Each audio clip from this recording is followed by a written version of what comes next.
अपने अंदर सुती हैं। ऐसा दिमाग लगौला भैया। अब हमें इको का जरूरत पड़ी तो फिर इनके भाग के यहाँ आवे के पड़ी। और जब तनी सा आवाज बढ़ावे कोई मशीन से तो भाग के वहां जाए के पड़ी। हाल बहुत बढ़िया, सेट बढ़िया करत हुआ। सेट करे में इनके दिक्कत कौनो ना बा।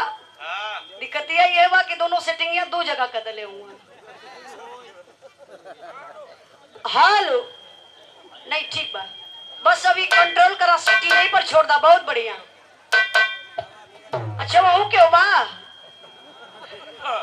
वहाँ वाली मशीन इनके गांव वाले चलावत नहीं है। अच्छा आप ही चलावत हुआ, बड़ा हिम्मती हुआ। नहीं ठीक, ऊपर वाला ठीक हो तो भैया तनी और मेहनत कर दा। हाल ठीक बा। आवाज है मिक्सर की। हाँ होगा, देखा मशीन तो हार बा। दूसरे से मत चलवाओ। हल्का से भैया ना। हाँ बोलिए। थोड़ा से कर इको बढ़ा दी। 0-1 के बीच में कभी बहुत बढ़िया बोलत हो। यही से तो आवे तो तबे तो बलूली है। अब हम मिक्सर के पास रात भर में तो थका जाइबा। अब ऐसा हो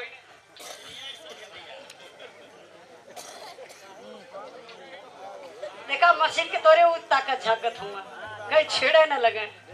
देखा इंद्राज भाई, आपका अलग उनका 0-1 के बीच में इको करी।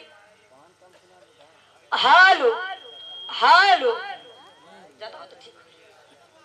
चलिए ठीक भाई पे रहे नहीं, कुछ काम हो जा। यो लोग एकदम उतावले हो, परेशान हो गई। देखत ना हो कि भाई सेटिंग होत पा।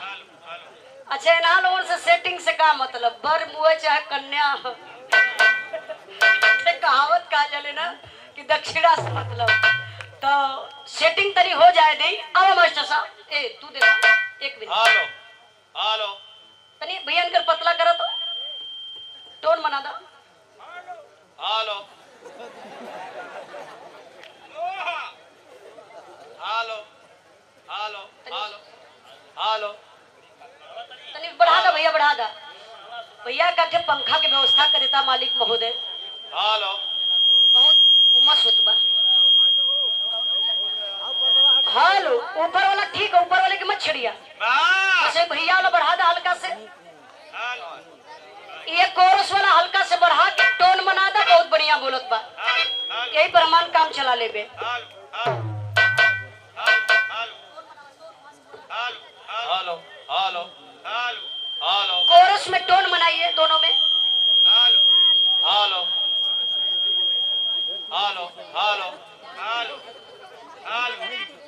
थोड़ा आगे आओ। हालो हालो टोन बन जाएगा। हालो नीला वाले में बैगनी कलर जोन भाई मैं टोन बनाई। हालो हालो हालो हालो हालो हालो हालो हालो चलो मास्टर साहब।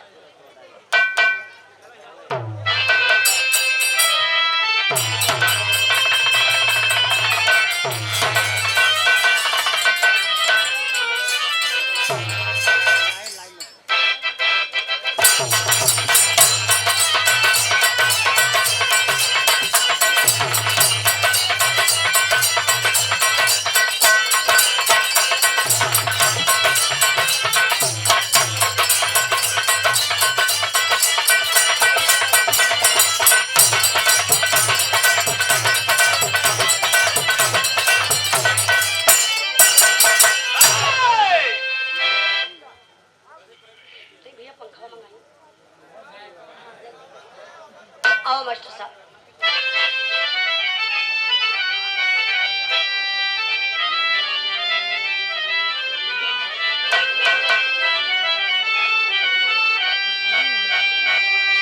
और बढ़ा दीजिए हारमोनियम।